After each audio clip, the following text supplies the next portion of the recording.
नमस्कार, मैं हूं प्रदीप विश्वकर्मा और आप देख रहे हैं दोपहर का दंगल। दोपहर के दंगल में हम बात करेंगे मजदूरों की सुनो सरकार और हादसे का कौन है जिम्मेदार।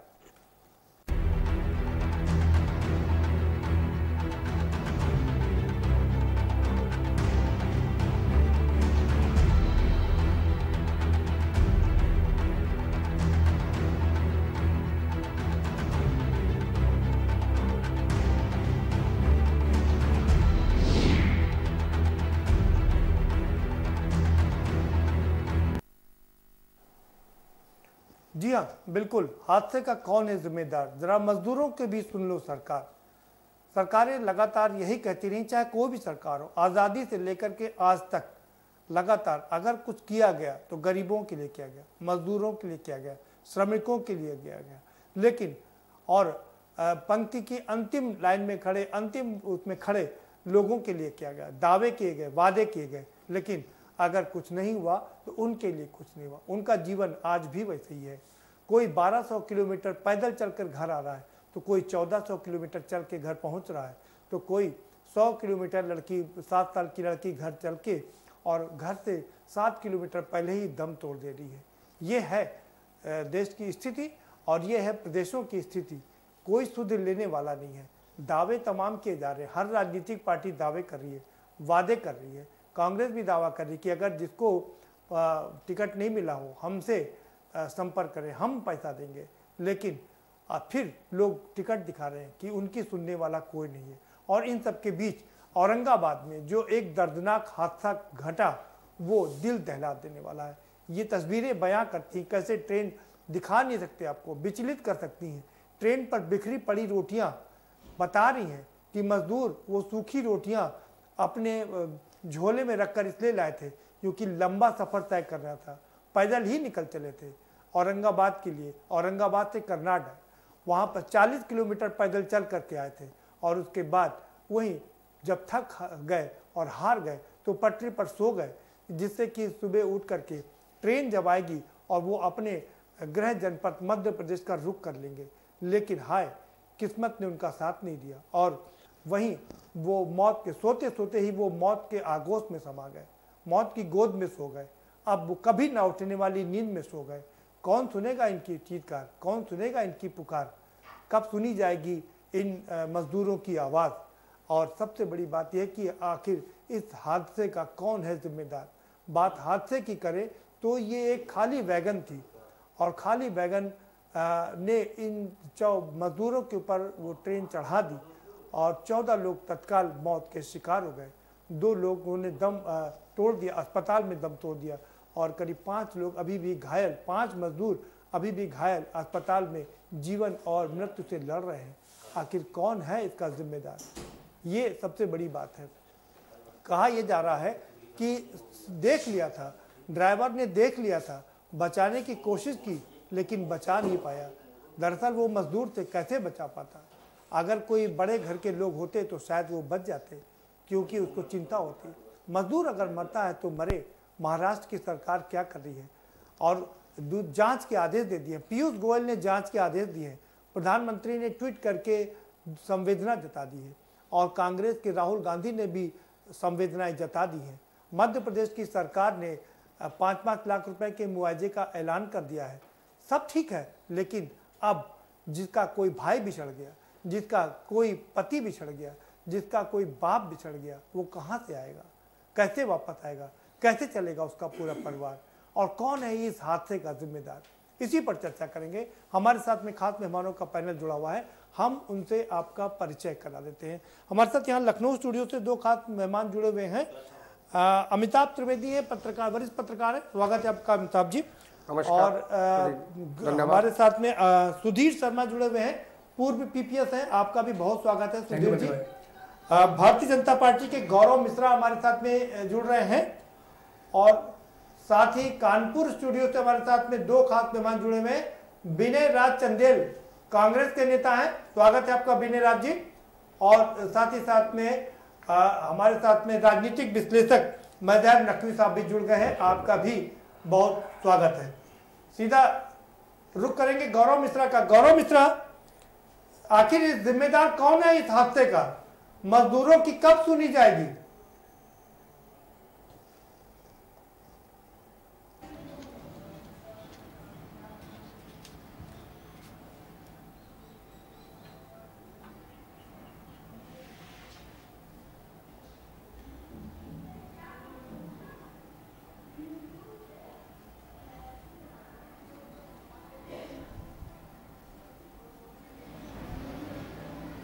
गौरव मिश्रा जी, अगर आप तक आवाज पहुंच रही हो, हम आपसे जानना चाह रहे हैं जी कि आखिर मजदूरों की ये हालत में सुधार कब होगा और इस हादसे का जिम्मेदार कौन है?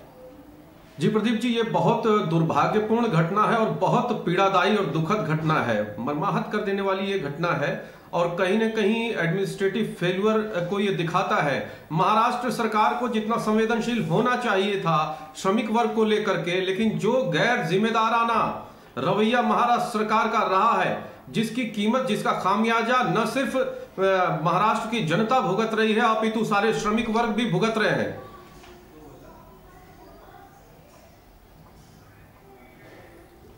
बिल्कुल, सारे लोग भुगत रहे हैं।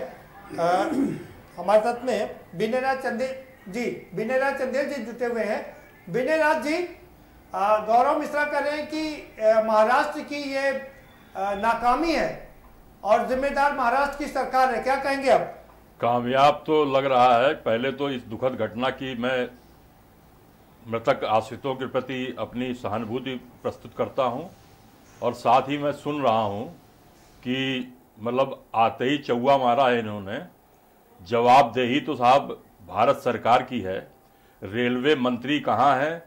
जांच के आदेश देना ही महज कागजी कार्रवाई पूरी करना इस सरकार का एक उद्देश्य है। और ना इस देश में स्वास्थ्य मंत्री कहीं दिख रहे हैं, ना इतना बड़ा दुखद जो हादसा हुआ है उसमें रेल मंत्री इस देश के कौन है, शायद इस देश की जनता नहीं जानती है।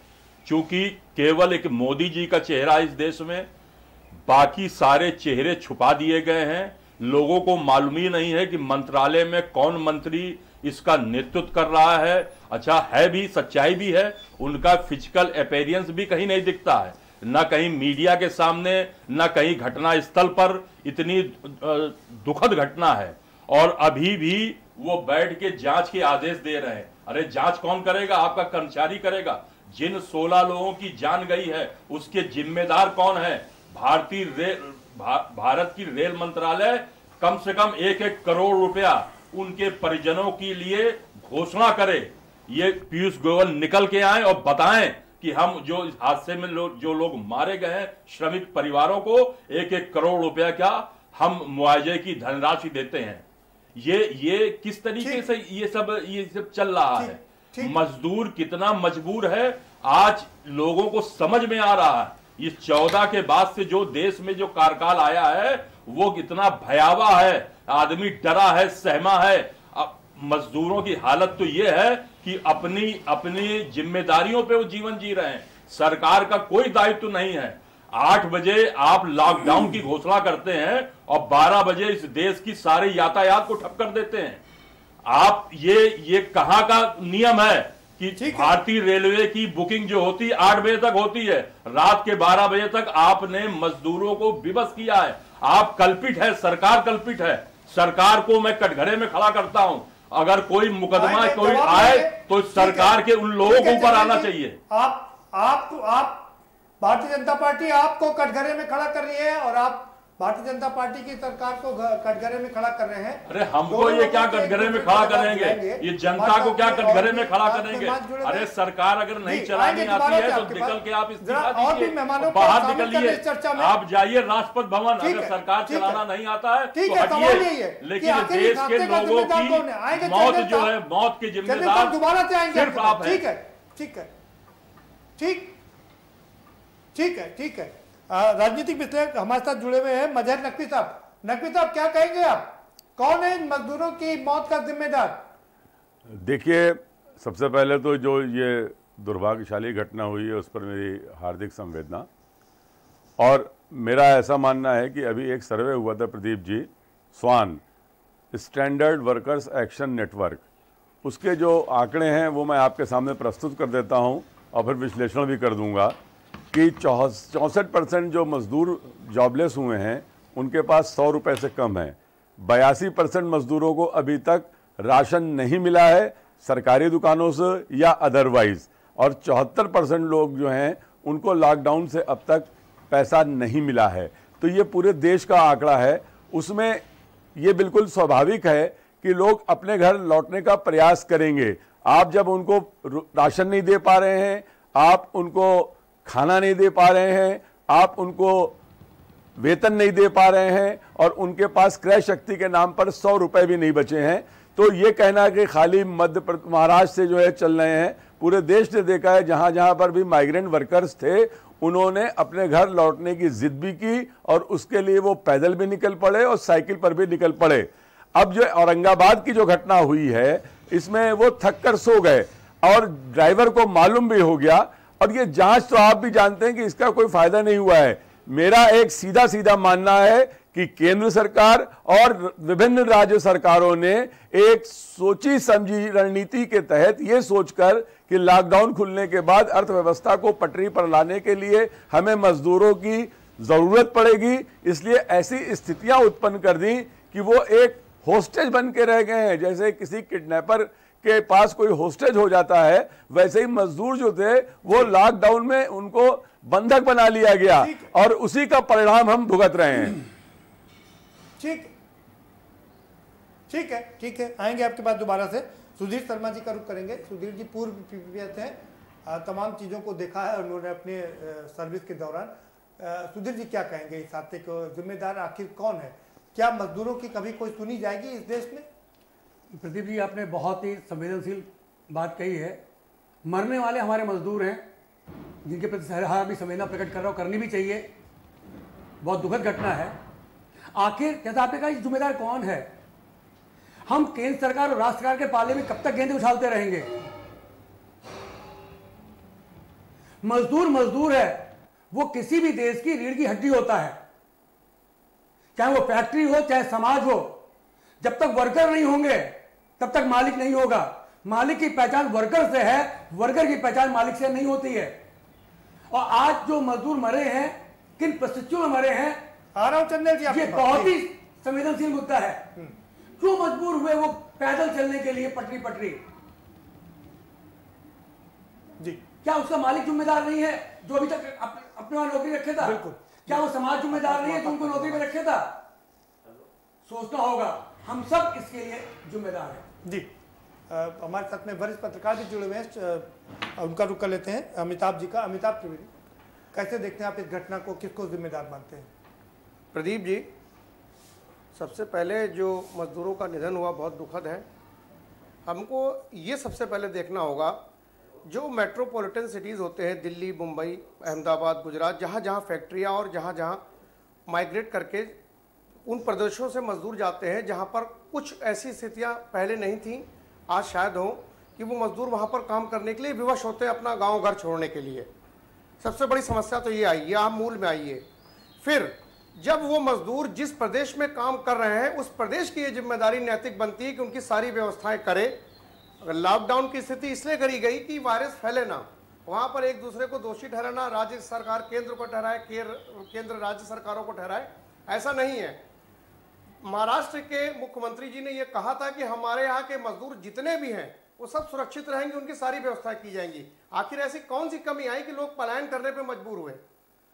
और रह गई दुर्घटना के बाद वो दुखद है, पटरी पे सो रहे होंगे, शायद ये सोच कर सो रहे होंगे ट्रेन आएगी देखेगी, देखा नहीं रोक पाई। ये बहुत दुखद घटना है।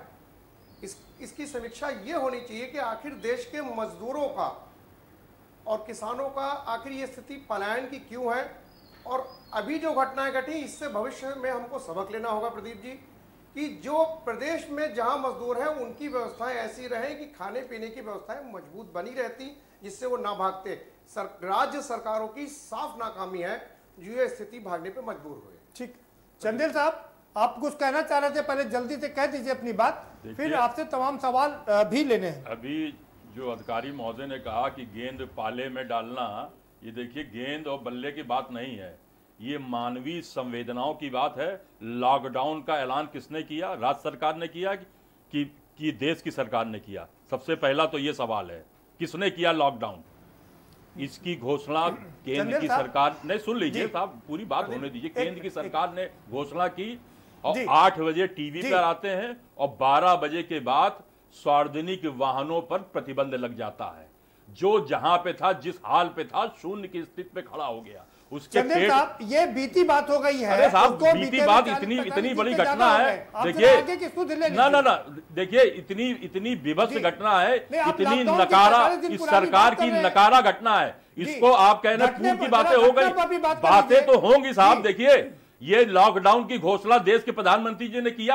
8 बजे और 12 बजे देश की सारी सार्वजनिक वाहन व्यवस्था को रोक दिया गया। जो लोग जहां थे जस के तस खड़े हो गए। चंदेल साहब जी, अगर लॉकडाउन ना होता देश में, अरे साहब सुनिए, आपने अभी 4 दिन पहले जो मस्ती की दुकानें खोली हैं, उसमें जो देश देख रहा है क्या मस्तियां हो रही हैं। आप अगर 3 दिन ठहर जाते और लोगों को ये बताते कि हम आगामी 48 घंटे बाद देश की सारी सार्वजनिक वाहन व्यवस्था को रोक देंगे, आप लोग अपने मुस्तकिल और मजबूत स्थान अपना चयन कर लीजिए। वो सरकार ने नहीं किया।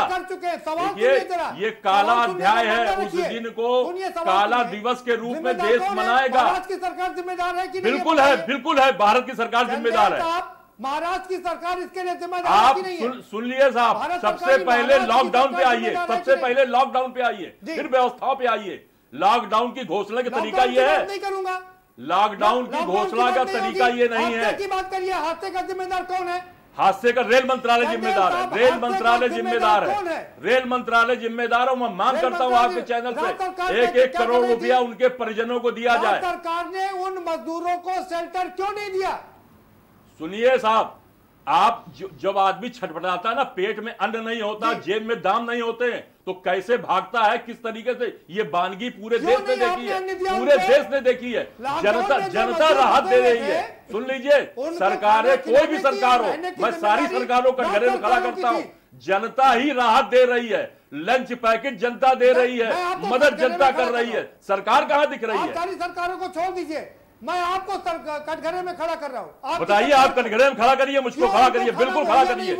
आप जिस तरीके से एक तरफा दिखाते हैं, सुन लीजिए, आप देखिए समाज सब देख रहा है।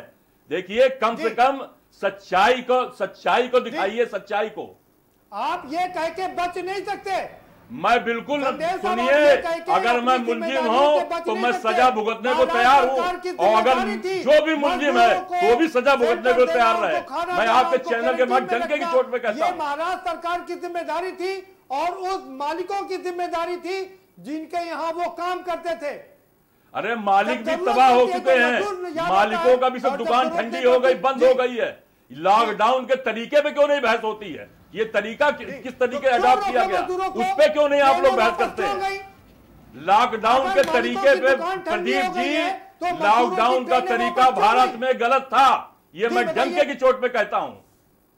आपने मौका नहीं दिया लोगों को निकलने का। सवाल सुनिए, अगर मजदूरों, सवाल सुनिए, आप बहुत वकालत कर रहे हैं उद्योगपतियों की। मैं नहीं कर रहा हूं, सरकार करती है। ना, उद्योगपतियों के लड़कों को लाने के लिए बोइंग भेज रही सरकार, और ये मजदूर पैदल चल रहे हैं, सड़कों की पटरियों पर चल रहे हैं। क्या बात आप करते हैं? ये पूरा सर्वविदित है कि सरकार ही पूंजीपतियों की पोषक है। ये सरकार पोषक है पूंजीपतियों की। सरकार, सुन लीजिए, आप ये कह के बच नहीं सकते। मैं कह रहा हूं, मैं मुलजिम हूं तो मैं जो भी आईपीसी सीआरपीसी में जो धारा हो उसको मेरे ऊपर लागू करिए, लेकिन ये कह के आप बच नहीं सकते। ये कह के आपके ऊपर की बात नहीं है, आपकी सरकार पर है। मेरी सरकार, सुन लीजिए, अरे भारत की सरकार, लॉकडाउन का तरीका बताइए ना, आप उस पर क्यों नहीं बहस करा रहे हैं? वो तो जो उनकी जीवन लौट नहीं पाएगा उनका, जो मर गए बेचारे, और 16 ही नहीं मरे, अभी 1600 लोग मरे हैं। 1600 लोग मरे हैं इसी सड़क मार्ग में, पैदल चल रहे हैं, अपने जीवन की लीला समाप्त कर दी भूखे पे, इस गर्मी की धूप में। नहीं ले रहे जी ना। सुन लीजिए चंदेल साहब, विजय राज जी, कोरोना जी, किलोमीटर रात में पैदल चल करके आए थे, थक गए थे और वो सो रहे थे ट्रेन पर। आपने खाना दिया, ना आपने शेल्टर दिया। अरे वाह साहब वाह, क्या बात कर रहे हैं। पटरियों पे लेटा थका हारा आदमी, ये जनता की जिम्मेदारी, किसकी जिम्मेदारी है जी? ये किसके ऊपर तय कर रहे हैं आप? अरे पब्लिक ही सहयोग कर रही है इस कोरोना की लड़ाई में। देश की जनता को मैं नमन करता हूं। हर जिले जवार में लोग मदद कर रहे हैं, सरकारें कहां दिख रही साहब? सारी राजनीतिक पार्टियां मजदूरों को नमन करती हैं, देश की जनता को नमन करती हैं। देश की जनता को सरकारी सिस्टम क्या है साहब? सरकारी सिस्टम तो लोग, आप कैमरा घुमाइए तो अभी तो कैमरे सब हलवा और पूड़ी की तरफ घूम रहे हैं। जो दर्दनाक स्थितियां उस तरफ तो कैमरे घुमाइए। नहीं सब गौरव जी का रुक, गौरव जी, ये भाई जब ट्रेनें चल रही हैं, लोगों को वापस लाने की बात की जा रही है, अचानक से ट्रेनें वापस क्यों जा रही हैं उन मालिकों के लिए कि मजदूर कम पड़ रहे हैं, आप यहीं रुक जाइए। मजदूर घर जाना चाहता है तो जाए, रिवर्स ट्रेन क्यों चल रही है?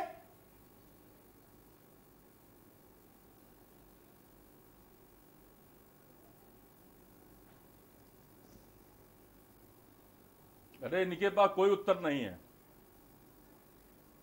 आवाज नहीं ना आप रुकिए, उत्तर लेंगे भाई आपसे। आपने भी कोई उत्तर नहीं दिया, आप इधर उधर घुमा रहे थे, इधर उधर की बात कर रहे थे, कारवां लूट गया, आपको पता ही नहीं चला। अरे साहब, गौरव मिश्रा जी, अगर आपको आवाज मिल रही हो जी, तो ये ट्रेनें रिवर्स क्यों हो रही है, वापस क्यों जा रही हैं?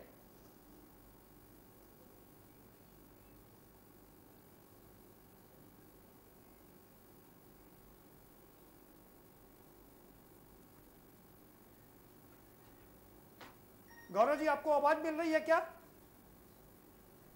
मैं जब तक ये भारत सरकार की, नरेंद्र मोदी जी की महामानवता है, और उस लॉकडाउन के कारण अकेले भारत में लाखों जिंदगियां बचाई जा चुकी है, और उसका ये विरोध कर रहे हैं। कम से कम ऐसे संकट में इतनी लॉकडाउन पर हमको नहीं बात कर चुका है उसका। गौरव मिश्रा जी, माफ करिएगा, मुझे लॉकडाउन पर नहीं सुनना है कुछ भी, मुझे हादसे पर बात करना है। इस हादसे का जिम्मेदार कौन है? महाराष्ट्र सरकार है। महाराष्ट्र सरकार की संवेदनहीनता है। उसने अगर व्यवस्था किया होता, और रेलवे में जो जीआरपी होती है वो स्टेट पुलिस के अंतर्गत आती है, जीआरपी को ये देखना चाहिए था जो रेलवे पटरी पर श्रमिक जा रहे हैं उनके भोजन की व्यवस्था है कि नहीं, उनके रुकने की व्यवस्था है कि नहीं। ये पूरी चीज से पूरी फेल्यूर जो है वो महाराष्ट्र सरकार की नाकामी है। आरपीएफ किसके अंडर में है? आरपीएफ किसके अंडर में है? नहीं आया है जी।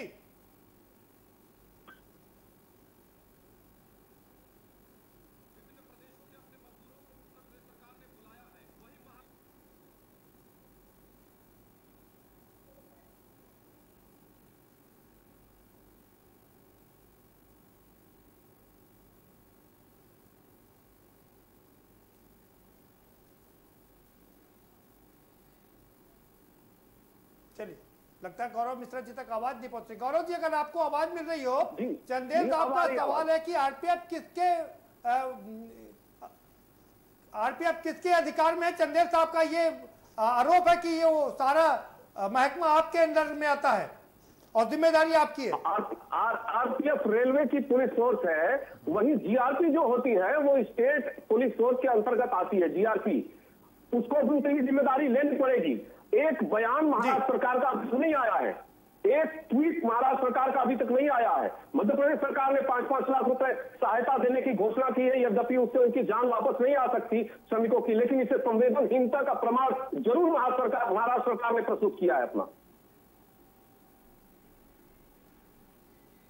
गौरव मिश्रा जी, सवाल मेरा आपसे एक ये है, जब मजदूर जब वापस जा रहे थे और सारी सरकारें, राज्य सरकारें उनको लेने की बात कर रही हैं, तो उसके बाद कुछ ट्रेनों को वापस क्यों भेजा गया? उन मालिकों के कहने पर कि मजदूर यहां कम पड़ जाएंगे।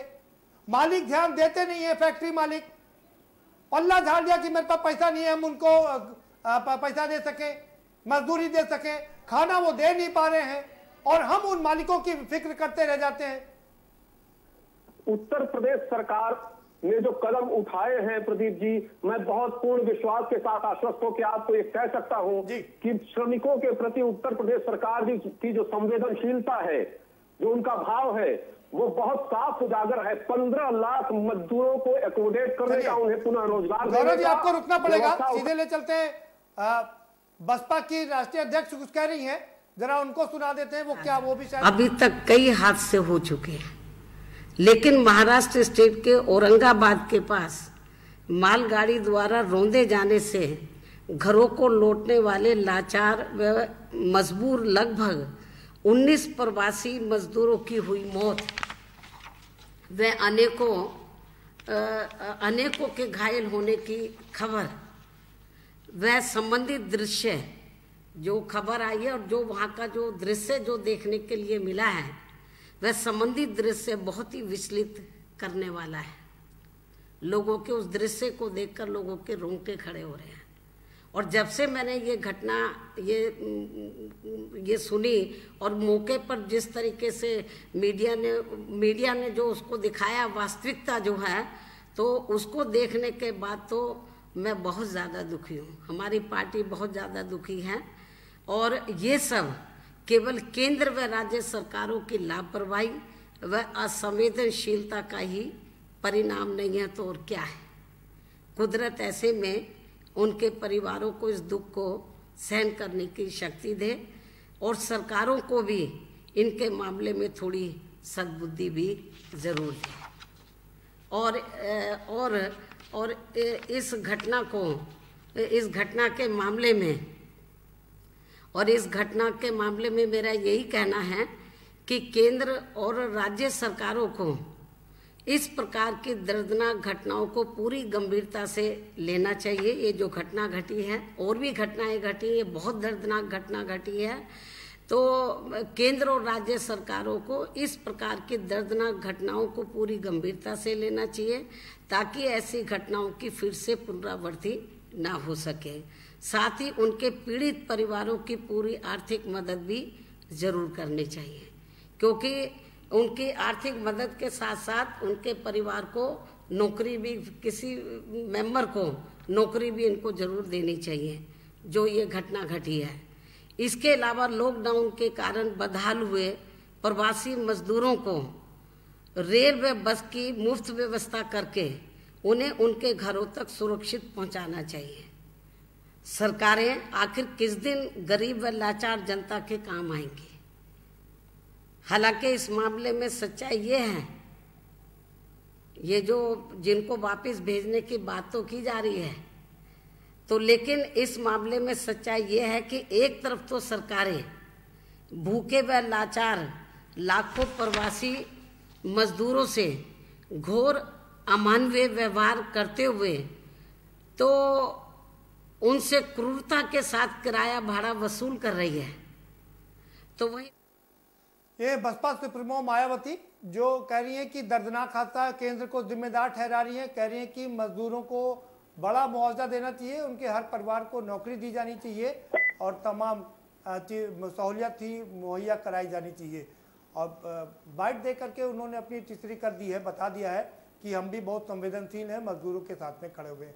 वक्त एक छोटे से ब्रेक का है, एक ब्रेक ले लेते हैं और ब्रेक के पर आएंगे तो चर्चा के सिलसिले को आगे बढ़ाएंगे, क्योंकि अब मामला केंद्र सरकार और राज्य सरकार के बीच ठन गया है। जहां एक और महाराष्ट्र की सरकार के नुमाइंदे की हम बात कर रहे हैं, चंदेल साहब केंद्र को जिम्मेदार ठहरा रहे हैं, तो वहीं गौरव मिश्रा कह रहे हैं कि राज्य सरकार ही इसके लिए पूरी तरीके से जिम्मेदार है। लेकिन इन सब के बीच सबसे बड़ी बात यह है कि आखिर इस हादसे का जिम्मेदार कौन है और क्यों उन मजदूरों की नहीं सुनी जाती है। इस देश में तमाम दावे, तमाम वादे किए जाते हैं और सब कुछ दावा यही किया जाता है कि गरीबों के लिए किया जाता है, लेकिन दुर्भाग्य है कि गरीब आज तक गरीब ही क्यों बना है, ये अपने आप में बड़ी बात है। इसी पर चर्चा जारी रखेंगे, लेकिन एक छोटे से ब्रेक के बाद।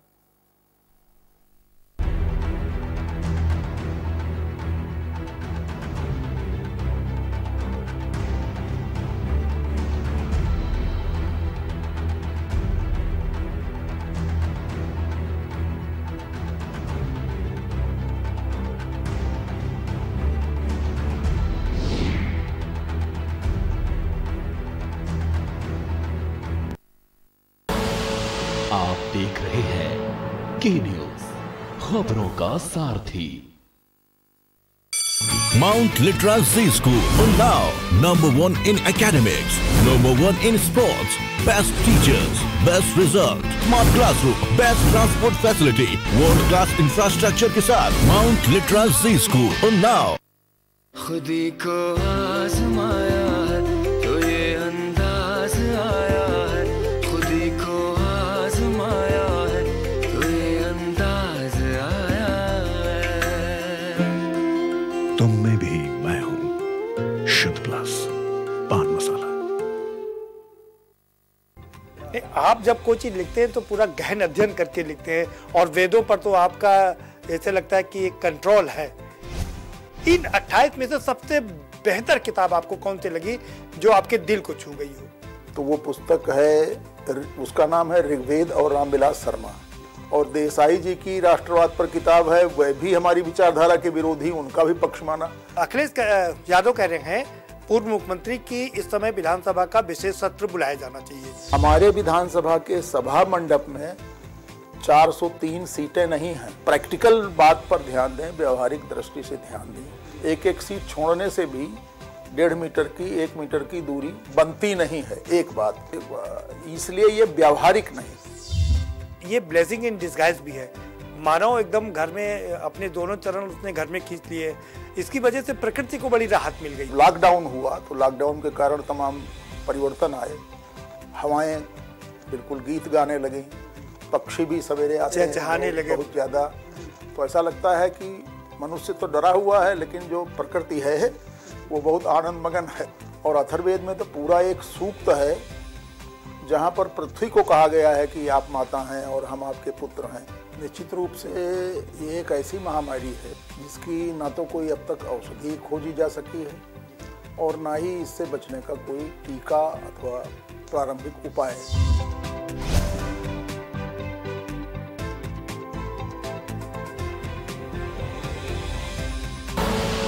आप देख रहे हैं के न्यूज, खबरों का सारथी।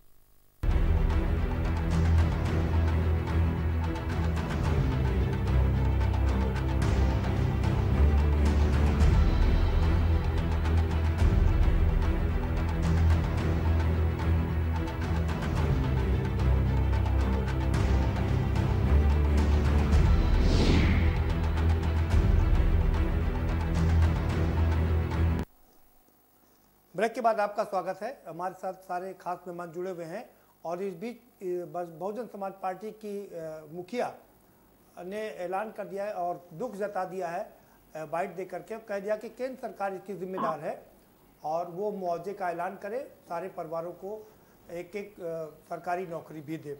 रुक करेंगे गौरव मिश्रा जी का, रुक करेंगे। गौरव मिश्रा, बहुजन समाज पार्टी की सुप्रीमो मायावती ने भी आरोप लगा दिया कि केंद्र सरकार इसके लिए जिम्मेदार है और वो बड़े मुआवजे का ऐलान करे। चंदेल साहब 1 करोड़ रुपए मुआवजे की बात कर रहे हैं।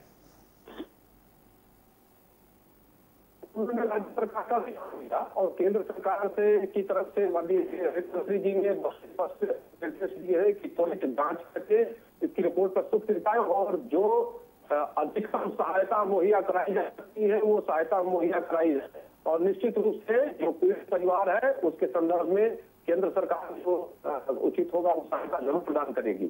इसमें आवश्यक नहीं है कि जो ये मांग कर रहे हैं, ये मांग तो इनकी राजनीति के पूर्वाग्रह से प्रेरित है।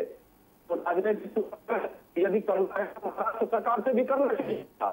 जरा महाराष्ट्र सरकार देखिए कि वहाँ महाराष्ट्र सरकार को क्या, वहाँ तो भूख उभरने के लिए छोड़ते श्रमिकों, उनके लिए भोजन खाया। तो ऐसी स्थिति में उत्तर प्रदेश केंद्र की भारतीय जनता पार्टी शिवराज जी की सरकार जो कर सकती है श्रमिकों की जो दे सकती।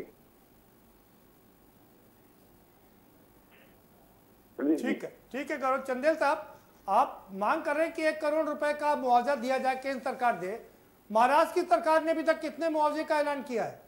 देखिए, राज्य सरकारें जैसे मध्य प्रदेश की सरकार ने किया वैसे ही महाराष्ट्र की सरकार को भी अपने स्तर पर मुआवजे की मांग करना। लेकिन जो हादसा हुआ रेल ट्रैक पर हुआ है, रेलवे ही इसकी जिम्मेदार है। मुआवजे की मांग करेंगे कि आप मुआवजा देंगे चंदेल साहब? मुआवजा देना चाहिए। अब तक जांच के आदेश की खबर तो आप दिखा रहे हैं, लेकिन मुआवजे की ये क्यों नहीं पत्रकार लोग पूछ रहे हैं कि भारतीय रेलवे इन जो हताहत हुए हैं, जो लोग मरे हैं, जो लोग जिनकी जानें गई हैं इस रेलवे ट्रैक पर, उनके लिए रेल मंत्रालय क्या कर रहा है, क्या मुआवजा दे रहा है, ये तो कम से कम पत्रकारों को पूछना चाहिए। अरे वही कर रहा है जो हमेशा से इस देश में होता रहा है। जांच चल रही है तो चलने दीजिए साहब, जांच करने दीजिए इस देश में। एक बार फिर जांच। जी जी अब जी प्रदीप जी सवाल करिए। ठीक है, आएंगे चंदेल साहब आपके पास। जी प्रदीप साहब, एक बार फिर जांच, फिर लंबा समय और लोग भूल जाएंगे हादसे को, फिर ठंडे बस्ते में, और देश यूं ही चलता रहेगा, मजदूर यूं ही मरते रहेंगे। प्रदीप जी, इस देश का इतिहास रहा है कि जांच का मतलब है कुछ ना करना। इसमें जांच का अब विषय रह ही क्या गया है? मजदूर पटरी पे सो गए, आप कह देंगे कि रेलवे एक्ट के तहत उन्होंने गैर कानूनी काम किया। जांच का मकसद ये है, नहीं, जांच का मतलब ये है कि जब ट्रेन ड्राइवर को पता चल गया था कि मजदूर वहां पर सो रहे हैं, उसने देख लिया था, उसके बावजूद वो ट्रेन क्यों नहीं रोक पाया? आखिर इस बात की भी जांच होनी चाहिए ना। अब देखिए प्रदीप जी, कितनी दूरी से देखा और एक ट्रेन को रोकने में कितना समय लगता है, इमरजेंसी ब्रेक लगाना पड़ता है, ये जांच हो जाएगी, ड्राइवर को सजा मिल जाएगी, लेकिन जो जाने गई हैं वो तो वापस नहीं आएंगी। आप लगातार एक सवाल पूछ रहे हैं कि इसका जिम्मेदार कौन है, तो मैं ये बताता हूं कि इसका जिम्मेदार में आप राज्य सरकार को भी कटघरे में खड़ा करेंगे और इसमें केंद्र सरकार भी अपनी जिम्मेदारी रेलवे मंत्रालय की हिस्सेदारी के कारण नहीं बच सकती, क्योंकि देखिए जीआरपी का काम जो है वो आईपीसी की धाराओं के अंतर्गत करना होता है और रेलवे एक्ट के तहत रेल संपत्ति का जो मामला होता है वो आरपीएफ के अंतर्गत आता है।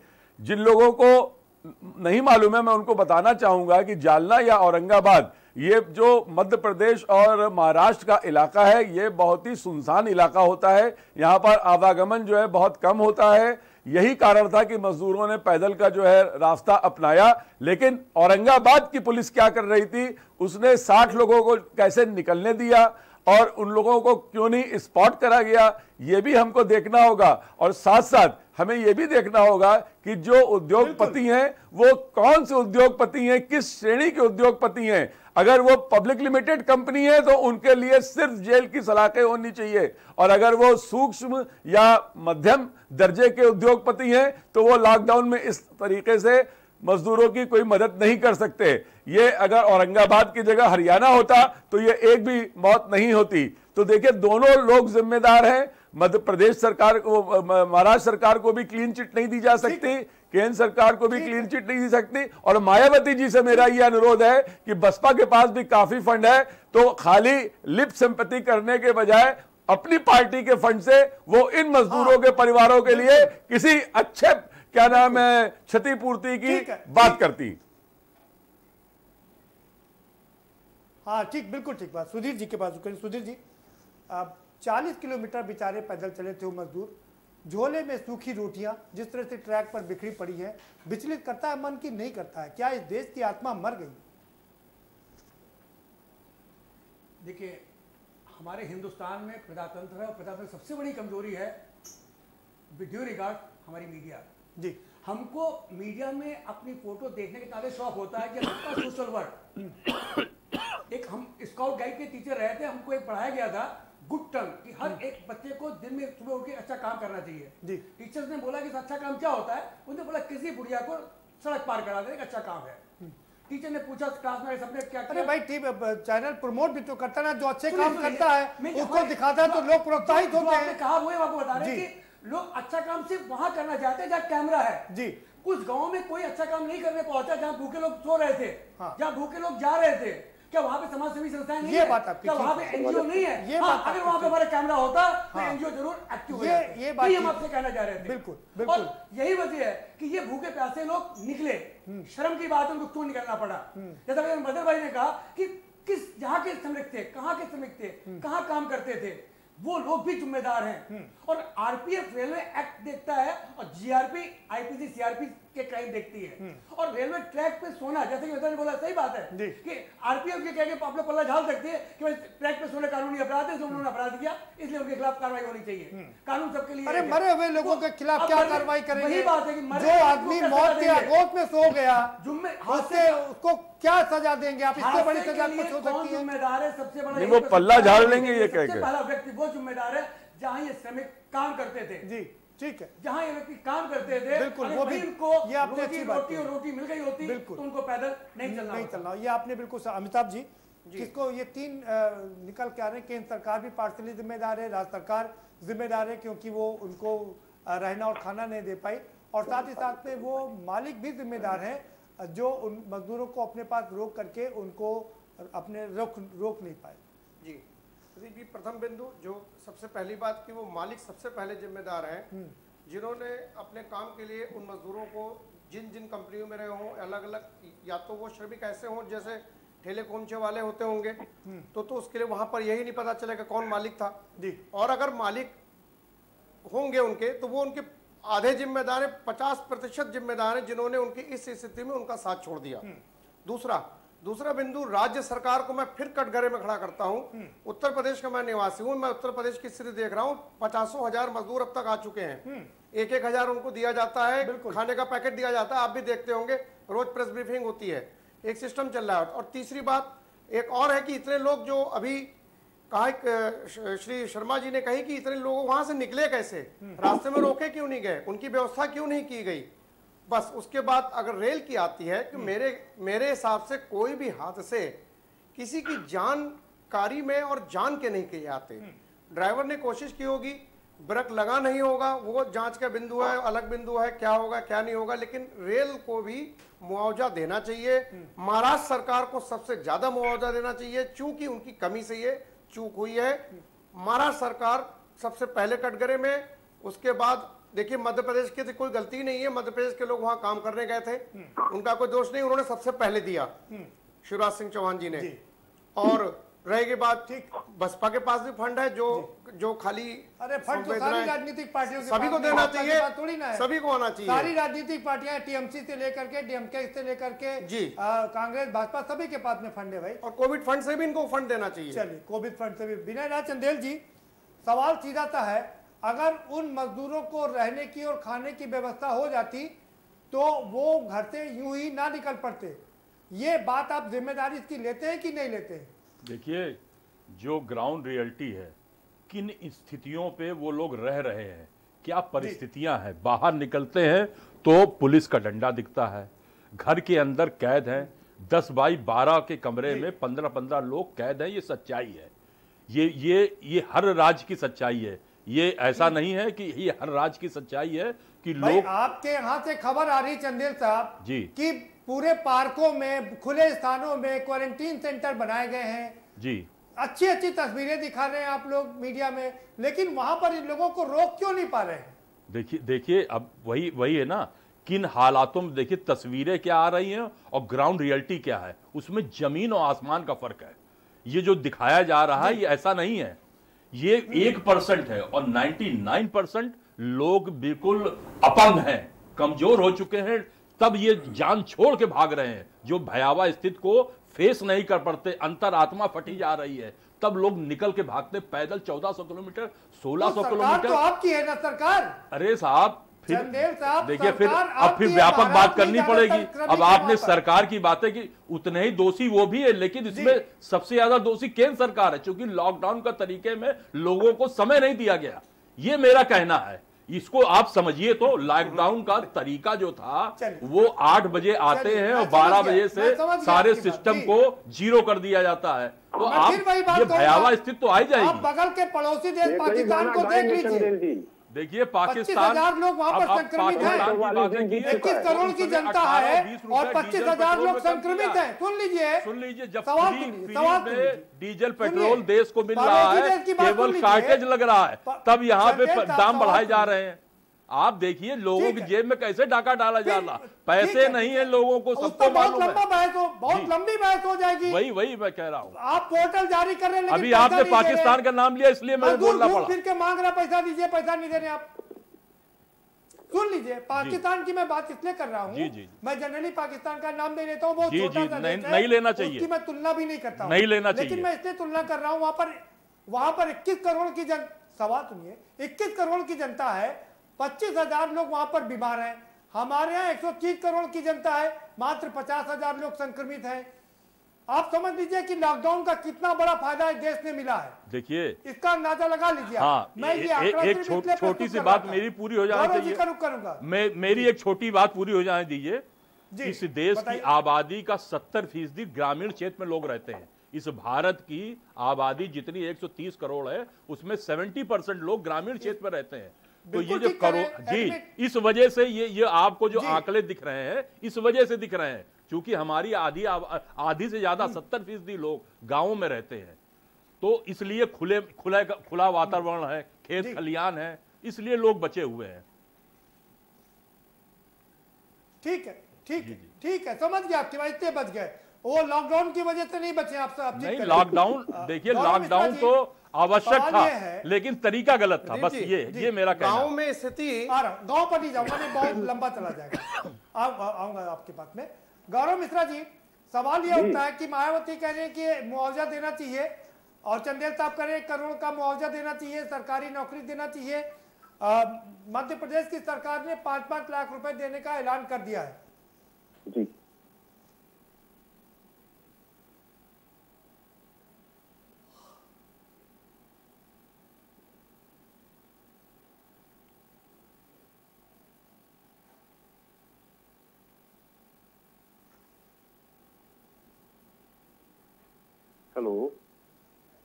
हेलो जी, गौरव जी, क्या कर रही है आपकी सरकार? जी, आवाज नहीं आ रही थी प्रदीप जी आपके बीच में, आवाज कट गई। मैंने कहा कि बसपा सुप्रीमो मायावती ने कहा कि उसको अच्छे केंद्र सरकार बड़ा मुआवजा दे और सारे परिवारों को एक सरकारी नौकरी दे। चंदेल साहब कह रहे कि केंद्र सरकार 1 करोड़ रुपया दे, हालांकि उन्होंने अभी कुछ भी ऐलान नहीं किया है। नहीं, कांग्रेस तो फूटी कौड़ी इस बड़े संकट में कहीं नहीं निकाली। 1 पैकेट भोजन भी किसी गरीब को नहीं कराया होगा, और मांगने का सबसे ज्यादा ठेका इन लोगों ने ही ले रखा है। और प्रदीप जी, आपको बड़े विश्वास के साथ कह सकते हैं कि केंद्र सरकार, भारतीय रेलवे, ये भी जितना हो सकेगा अधिक से अधिक मदद करने की बात होगी, निश्चित रूप से करेगी। थोड़ा इंतजार करिए, वो भी समय आ जाएगा जब इनके मदद की घोषणा हो जाएगी केंद्र सरकार के द्वारा। लेकिन हमें इंतजार है महाराष्ट्र सरकार का, जिसने मरने पर छोड़ दिया इन श्रमिकों को। नहीं, ठीक है, आपको महाराष्ट्र की सरकार का इंतजार है और महाराष्ट्र सरकार को केंद्र सरकार का इंतजार है। आप दोनों इंतजार करते रहिए। बस मुझे एक जवाब और दे दीजिए कि क्या ये जांच एक टाइम पीरियड में समाप्त होगी? क्या उन दोषियों को सजा मिलेगी, या हर बार की बात ये सब छूट के निकल जाएंगे? निश्चित रूप से जो जिम्मेदार लोग हैं, जिस तरह से वो श्रमिक वहां चले और बीच में उनको ट्रैक नहीं किया गया, लोकल एडमिनिस्ट्रेशन क्यों नहीं उनको समझाने का प्रयास किया, हटाने का प्रयास किया। वो मिल का जो लोहे का जो मिल मालिक है, जो स्टील प्लांट है, वो किसका है, तो उसने जिम्मेदारी नहीं ली नैतिक रूप से उन श्रमिकों को रोकने की। तो ये सब तो प्रश्न उठते हैं, जांच के विषय में सारी चीजें आएंगी, और उसमें जो दोषी होगा उसको निश्चित रूप से दंड का भागी है, उसे दंड मिलना चाहिए, चाहे कोई भी हो। ठीक है। मजाक नकवी साहब, तमाम हादसे हुए, पहले स्वतंत्रता से पहले भी, स्वतंत्रता के बाद भी, जांचें भी तमाम हुई। आपको लगता है कोई रिजल्ट आज तक निकल के आया? क्या इस बार निकल के आएगा? नहीं, मुझे तो बहुत कम उम्मीद है, लेकिन ये जो हादसा हुआ है इस संबंध में प्रदीप जी मैं कहना चाहूँगा कि रेल मंत्रालय को याद रखना चाहिए कि जब नेपाल में भूकंप आया हुआ था तो फ्री सर्विसेज चलाई गई थी। इस बार ऐसा क्यों नहीं हुआ, ये एक सवाल ज़रूर उठता है। दूसरी बात यह है कि जो श्रमिक एक्सप्रेसेस चलाई गई उसमें भी जो है उहापोह की स्थिति रही कि ये श्रमिकों के लिए हैं या नहीं है। तीसरी बात यह कि जो स्पेशल ट्रेन चलाई गई उसमें 680 रुपये के बजाय 740 रुपये किराया भी लिया गया, खाने का भी जो है पैसा लिया गया। लेकिन किसी भी राजनीतिक दल ने इस बात का प्रयास जो है ईमानदारी से नहीं किया कि उनका पास अगर टिकट के पैसे नहीं हैं तो वो वहाँ चले जाएं। और ये मैं बता दूं कि औरंगाबाद जो है महाराष्ट्र का बहुत ही समृद्ध जो है इंडस्ट्रियल एरिया है, वहाँ पर बहुत ही प्रतिष्ठित कंपनियां हैं। इसलिए मुझे लगता है कि जांच अगर महाराष्ट्र सरकार ईमानदारी से करे तो श्रमिक कानूनों के अंतर्गत वो उन मालिकों के खिलाफ ऐसी कार्रवाई कर सकती है जो इसमें होनी चाहिए। अब जांच भी जो है वो एक समयबद्ध कार्यक्रम के तहत होनी चाहिए कि वो पूर्णकालिक थे, अर्धकालिक थे, और भयंकर जांच जो है होनी चाहिए, और इसका 1 हफ्ते में जो है आ जाना चाहिए रिपोर्ट। और महाराष्ट्र सरकार को प्रेरणा लेनी चाहिए मध्य प्रदेश की सरकार से। अगर मध्य प्रदेश की सरकार जो कहीं दोषी नहीं है वो 5 लाख रुपए दे रही है, तो ठाकरे जी की सरकार को 50 लाख रुपया तो कम से कम देना ही चाहिए, उसका 10 गुना। और ये भी मैं बताना चाहूंगा कि उनके संबंध भी अच्छे हैं केंद्र से। आपने अभी देखा वो मिले भी थे माननीय प्रधानमंत्री जी से। ये अलग बात है कि एजेंडा दूसरा था। हाँ, नहीं, संबंध की बात अलग है। यहाँ तो नहीं, काफी कुछ संबंधों पे होता है। केंद्र और राज्य के संबंध अच्छे होते हैं तो पैसे जल्दी मिल जाते हैं। अरे पब्लिक को दिखाना भी है कुछ भाई, ठीक है, चलिए दिखा दीजिए, वही तो देख रहे हैं, पब्लिक है, सब जानती भी है। अब मामला जी, अब मामला सिर्फ मुआवजे पर अटक गया है। किसी का भाई चला गया, किसी का पति चला गया, तो मुआवजा मिल जाए तो शायद उनके परिवार को थोड़ी राहत मिल जाए। नहीं, नौकरी भी मिलनी चाहिए उनके परिवार को अगर हो सके। लोगों के खिलाफ ये तो आंसू पोष जी, ये तो आंसू पोषने वाली बात है जी।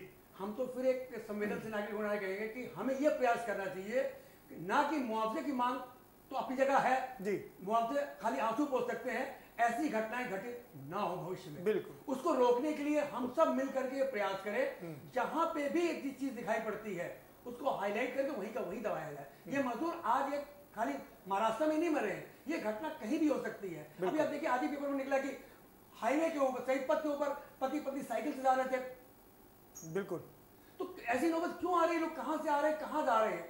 हम आपके माध्यम से सबसे ये अनुरोध करना चाहेंगे, श्रमिक से अनुरोध करना चाहेंगे कि अपनी सरकारों पर विश्वास करें, अपने खुद के ऊपर विश्वास करें, मेहनत से रहें, सुरक्षित रहें, घर में रहें, एक वक्त कम खा लें, काम चल जाएगा, खाने को बर्बाद ना करें। और निश्चित ही जान लीजिए, सरकार कहीं की भी हो, कोई ये नहीं चाहती उसके श्रमिक मरे। कोई श्रमिक ही देश की सुधीर जी, सबसे बड़ी विडंबना ये इस बात की है कि आप बाहर प्रदेश में हैं, घर वाले हैं नहीं, लोगों को लगता है कि घर में जाकर के अगर वहां मौत हो तो दिक्कत नहीं है। ये एक होम सिकनेस तो रहती है ना।